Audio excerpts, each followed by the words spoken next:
திருவண்ணாமலையில் பாறை உருண்டு மண்ணில் புதைந்த வீடுகளில் இருந்து 7 பேரின் உடல்களும் மீட்கப்பட்டுள்ளன. திருவண்ணாமலை மாவட்டத்தில் பெஞ்சல் புயல் காரணமாக நேற்று முன்தினம் காலை முதல் இடைவிடாமல் தொடர்ந்து மழை பெய்தது. இதனால் அருணாச்சலேஸ்வரர் கோவிலுக்கு பின்புறம் அமைந்துள்ள மலை உச்சியில் சுமார் 100 அடி உயரத்தில் இருந்து பெரிய பாறை ஒன்று உருண்டு விழுந்தது. வேகமாக உருண்டு வந்த பாறை வ.உ.சி. நகர் தெருவில் வீடுகளின் மீது விழுந்ததில் 3 வீடுகள் முழுவதுமாக மண்ணில் புதைந்தன. அந்த வீடுகளில் 7 பேர் சிக்கியுள்ளதாக தகவல்கள் வெளியான நிலையில் அவர்களை மீட்கும் பணியில் காவல்துறையினரும் தீயணைப்புத் துறையினரும் பேரிடர் மீட்புப் படையினரும் ஈடுபட்டனர். மீட்புப் பணி தொடங்கி 18 மணி நேரத்துக்கு பிறகு, அதாவது நேற்று மாலை 2 குழந்தைகள் உட்பட மண்ணில் புதைந்த 5 பேரின் உடல்கள் மீட்கப்பட்டன. இதனைத் தொடர்ந்து மீட்புப் பணி தற்காலிகமாக கைவிடப்பட்டது. இந்நிலையில் மண்ணில் புதையுண்ட குடும்பத்தின் தலைவர் ராஜ்குமார் என்பவர் உட்பட 2 பேரின் உடல்கள் மீட்கப்படாததை கண்டித்து உறவினர்கள் சாலை மறியலில் ஈடுபட்டனர். அருணாச்சலேஸ்வரர் கோயிலுக்கு செல்லும் முக்கிய சாலையில் அவர்கள் சாலை மறியலில் ஈடுபட்டதால் பரபரப்பு ஏற்பட்டது. விரைந்து வந்த காவல்துறையினர் சமாதானப்படுத்தியதை அடுத்து போராட்டத்தை கைவிட்டு அவர்கள் கலைந்து சென்றனர். மேலும் அரசு மாற்று இடம் வழங்கினால் மலைச்சரிவில் இருந்து காலி செய்துவிட்டு வெளியேற தயாராக இருப்பதாக அப்பகுதி மக்கள் தெரிவித்தனர். நேற்று சரியாக ஒரு 3 மணி 3:30 மணி இருக்கும். திடீர்னு ஒரு சத்தம் கட்டு நாங்கள்லாம் அலறி அடிச்சுட்டு வெளியே ஓடிருந்தோம் வீட்டை விட்டு.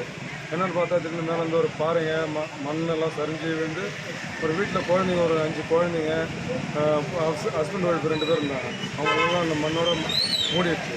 அதை நாங்கள்லாம் தெரிஞ்சுக்கிறவங்க எல்லாருமே வெளியே ஓடி வந்து இப்போ ரோட்டில் நேற்றுலேருந்து இன்னைக்கு வரணும் ரோட்டில் தான் உட்காந்துட்ருக்கோம். இங்கே விட்டுட்டு நாங்கள் வேறு எங்கேயும் இடம் கிடையாது.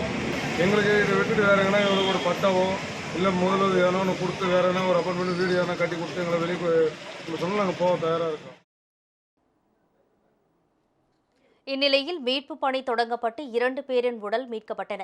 இதனிடையே செங்கம் மற்றும் அதன் சுற்றுவட்டார பகுதிகளில் பெய்த கனமழை காரணமாக பல இடங்களில் காட்டாற்று வெள்ளமும் நிலச்சரிவும் ஏற்பட்டு வருகிறது. இந்நிலையில் கொப்பநத்தம் அணைக்கு வரும் மலையடிவாரத்தில் கல்லடாவி என்ற பகுதியில் புதிதாக நிலச்சரிவு ஏற்பட்டது.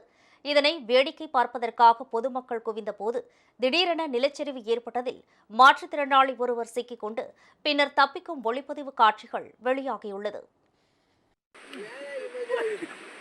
பொறுமையா அத்தியாயோ மாட்டிக்கினியானே வம்பு பண்ணாயோ அதை எடுத்துக்கிறேன்.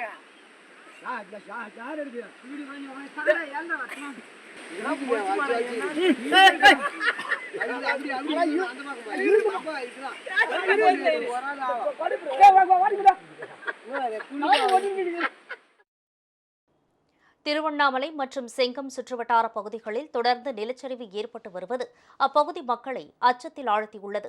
இதனிடையே பாமக தலைவர் அன்புமணி ராமதாஸ் வெளியிட்டுள்ள எக்ஸ் தள பதிவில் மண் சரிவில் உயிரிழந்தவர்களின் குடும்பங்களுக்கு ஆழ்ந்த இரங்கலையும் அனுதாபங்களையும் தெரிவித்துள்ளார்.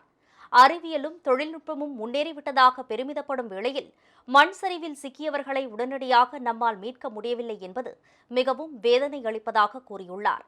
இனிவரும் காலங்களில் இத்தகைய சூழல்களில் துரிதமாக செயல்பட்டு உயிரிழப்புகள் நிகழாமல் தடுப்பதற்கான உத்திகளை தேசிய பேரிடர் மேலாண்மை ஆணையம் வகுக்க வேண்டும் என்றும் அவர் கேட்டுக் கொண்டுள்ளார்.